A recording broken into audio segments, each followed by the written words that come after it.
man we know today as Santa was born in Tacoma in 1944 as Daryl Bird. It's spelled B-U-R-D. It's not like Larry Bird. He was actually classmates with Gary Busey at Lincoln High School. So I don't think they were friends or anything, but I found that kind of interesting. But, the Gary Busey, huh? From Point Break? Yeah. His dad was an executive at Fisher-Price. They're based in Tacoma. His mom was only 19 when he was born, so she was just a stay-at-home mom, basically never worked. But yeah, was a great student, came from pretty well-off family, and went off to college at Emory University. You know, heard of that? I've heard of it, but I don't know where it's at. Atlanta. It's a pretty good school. Probably why I've heard of it, not to brag. Oh, Emory, you say? Yeah, I decided not to go there. I declined a full ride from there. That's why it sounds familiar. Yep, that's right. I believe it was them and MIT, Oxford, maybe. I'm not quite sure what he wanted to study. It was just a liberal arts school, and he ended up being radicalized by the liberal arts curriculum. What year was this? This would have been like 62, I think, somewhere in there. He dropped out his junior year because he kind of got into this mindset of like, oh, I don't want this like polite society career. You know, it kind of came from a privileged family, but it got to the point where he kind of rejected all that and didn't want to go through with his degree and didn't have much of a plan. Kind of worked odd jobs around the South, but eventually ran out of his parents' money, and he kind of turned his back on his family, so he wasn't getting any new money coming in. And then he caught wind, this was right around the Alaska oil boom, and he heard there's a lot of work up there, so he moved up to Alaska to work in the oil industry. This was 1968. After that point, he kind of goes off the grid a little bit. There are some reports from coworkers. They say he was pretty reclusive, didn't really fit in with them necessarily, but they say he was very interested in watching children, which they kind of thought was a little weird. And he was also interested in judging children. So, you know, that's going to stand out if you got this kind of weird coworker. You know, it doesn't say a lot, but when he does talk, he would reportedly say things like, man, I wish there was a way I could watch kids all year and also have power over them. So it's a little hard to believe someone would remember a specific quote like that, but I guess if it's a pretty odd thing to say. So he also, another thing I found, they say he also complained a lot around Christmas time about how much attention Jesus was getting. And it seemed there's a little bit of a jealousy or something going on there, at least to the degree that it was noticeable to these guys he was working with. So he worked up there for at least 5 years, but after 1973 is where everything goes dark on the Daryl Bird front. He's never heard from again. So after this, we're probably getting a little more into your territory. But 1976 was the first reported appearances of a Santa-type figure dropping off presents. This was mostly up in northern Canada, Siberia, places like that. It wasn't initially a full global thing. Well, he's gotten better at it through the years. Yeah, I think maybe 81 was like the first global coverage. He ramped up pretty quickly, but, you know, probably had to get kind of proof of concept first and get all the systems in place. Well, yeah.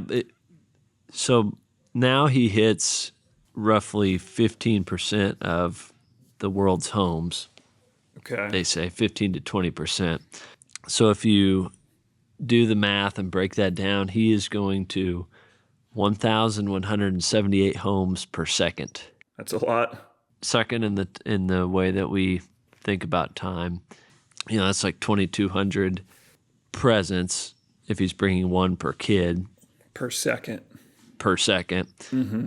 And in that many homes. I mean, he's eating then, assuming that they leave out some milk and cookies. That's 1,178 cups of milk and a corresponding cookie or two.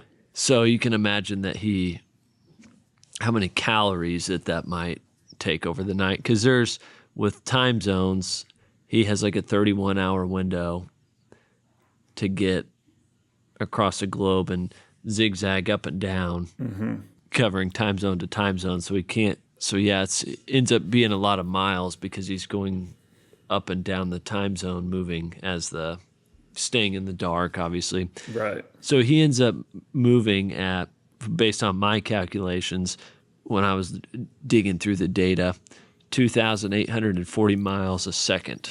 So that's 13,000 times the speed of sound. Okay.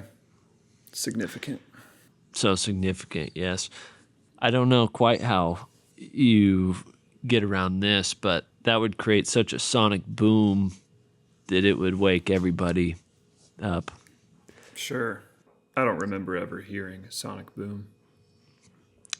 No, me neither. Christmas Eve. Yeah, you'd think that'd be something you might hear, but then if you figure all the presents he has, they have some weight to it. This is where the math gets a little bit tricky because you have to figure out, some gifts nowadays are maybe like I don't know, Xbox game or whatever. Maybe Sure. It doesn't cost as much as back in the day when he was given 81. The first year he ramped up, he was giving like Lego cases or stuff like that with an appreciable it's amount of changed weight a to little them. bit. Yeah. Change, but anyways, depending on how you calculate it, it's anywhere from like 660 million to 830 million pounds that Okay. he'd be lugging around, Yeah. moving at that almost 3,000 miles a second. To pull that amount of weight, and I don't know. Obviously, these reindeer are flying, but you would need upwards of 220,000 reindeer to pull that amount of weight based on what we know about. Wow. And that would be assuming they would be walking and moving at a normal rate, not flying at 2,840 Sure. miles a second. I don't know. In the song, there's only 12, I believe. Yeah. So it seems like something's going on here that's a Outs- little. Outside of the realm Yeah. of physics that we know. Yeah. This guy's tapped into something. Yeah, I didn't know that. Tapped into something. That's what I'm getting at. I didn't know all those stats. I just thought it was a guy went rooftop to rooftop. You don't really think about how many rooftops you would have to land on in whenever given time. So Here's another one for you. So you talk about going rooftop to rooftop, diving down the chimney. So he's a man. Obviously, you see photos of him. I mean, he's not a small man. no. But he consumes, I mean, if you, like I said, assuming one cookie, 1 cup of milk per stop, 71 billion calories in that night. Okay. Over that 31-hour time That's frame. not possible for one person. No, but and then the sheer mass that he would have after consuming that, how you'd fit down a chimney. Or so what we're dealing with here is something that, like you said, is not of the natural world. They're not doesn't operate by the laws of physics that we assume So what the world is operating under.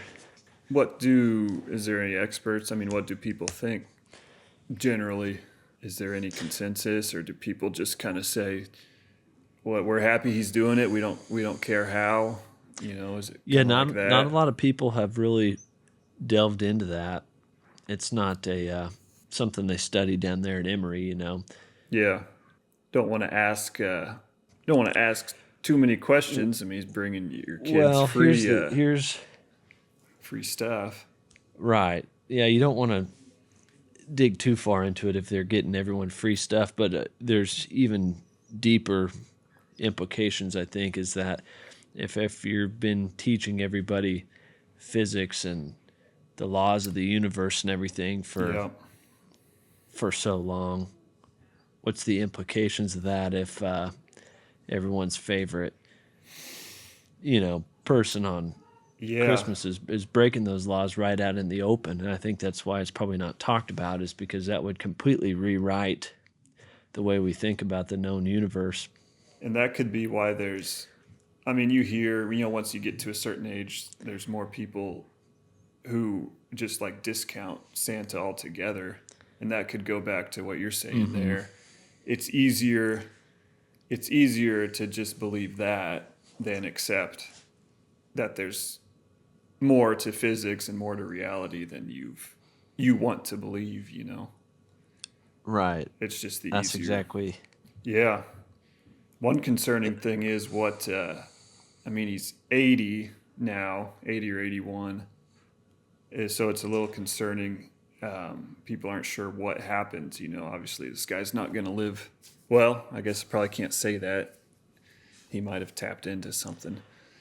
Well, that's the thing. It makes you wonder what's, because if he first started and was on a pretty small scale, what did he get Hmm. tapped into around the year 1980 that let him ramp up that dramatically?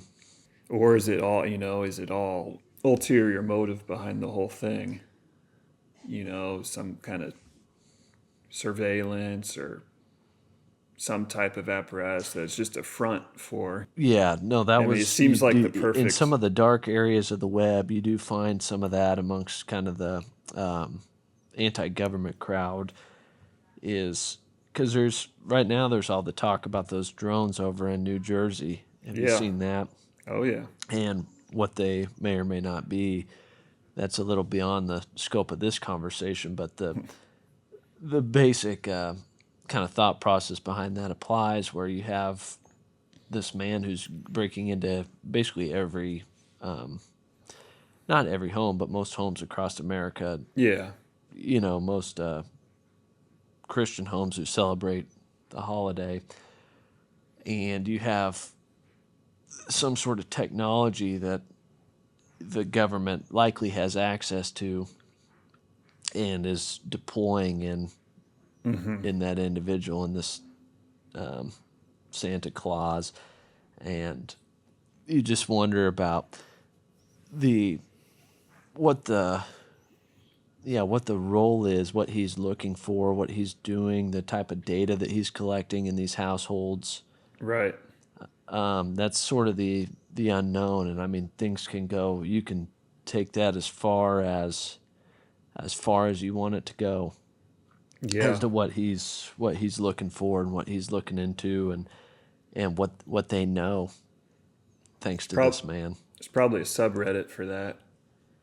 I should look into Yeah, that. no, I I'm mean, you sure can, like I said, people are on top of it. Yeah, it seems like the perfect.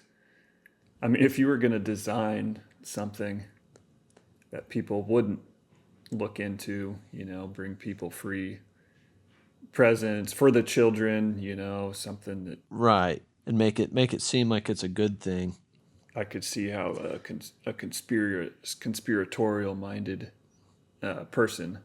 which we're not. Well, yeah, yeah, we stick to the facts and The narrative behind it, it's been so well implemented that this is, fake. This is silly. This is goofy. You look at yep, all these kind of like animations and the claymations that they used to put on, like, oh, this is just something for children. yep, This is something much deeper, yeah. and their fears much darker too. Well, that's how they would carry out any psychological I mean, like they used to do with the UFO sightings. They intentionally come up with, they wanted to create the idea that you're crazy if you report Hmm. something, so that it suppresses the amount of things being reported. Yeah, and I haven't gotten this far into it, but well, I didn't, the timeline I wasn't sure of until you had Hmm. kind of enlightened us about that. But you wonder if something came about in the 80s, like if there's a rise of some sort of something, or a fall of something that we could track that would kind of match the timeline of when this guy started going house to house. Like, do you have something specific in mind, or just Well, no, not anything specific, but you just wonder about yeah, did cancer rates start increasing? we went off the gold standard in 71. Okay, so that probably wouldn't be it. Doesn't quite tie in. The one thing is the economy's become so reliant on this, Santa, if it is just this guy or if it's something deeper, whatever. Families rely on that. We don't have to spend a couple $100 here or there every year, because it's going to be given to us. Mm-hmm. So what happens if this guy dies, if it is just a guy and he can't, he doesn't have any kids from what I could tell, or like, I don't, maybe he's actively training a successor, or if it's not not all benevolent and just, part of this, weird manifesto to undermine Jesus' influence or something. And it's just this guy's mission, then he doesn't really care. Yeah, Where it goes maybe after he's gone, it's just something he wanted to do. I don't know. I think there's a lot of unknowns. That point you just said about undermining Jesus' influence, I think that probably plays into it more than we know. Yeah. And I'd love to just see a chart or a graph on that of like Christianity convictions. And right. I mean, there's no way it's as strong today as it was in 1980. Right. Or the 70s. Could be the government behind that. Right. Because likely is. They want people fearful or, thinking the government is the ultimate power. Mm-hmm. So they directly benefit from a figure like Santa Claus. There's a dark undercurrent there. It's darker than we could know. Yeah, I don't know. I didn't have much else. I don't really either. I think that's pretty good. Just leave it open-ended. Yeah.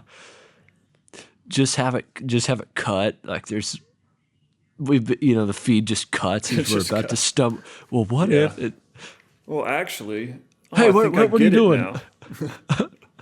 Wait, I finally understand what it is. I'm about to say. Just cut. Yeah. Let me tell you. Delete the channel. That's how it ends. Save it for the 55th, folks. Just playing year. The long game. Yeah. No, just drop it for Christmas 26. This is the 55th, folk. Yeah. That'll be a tight 15 there.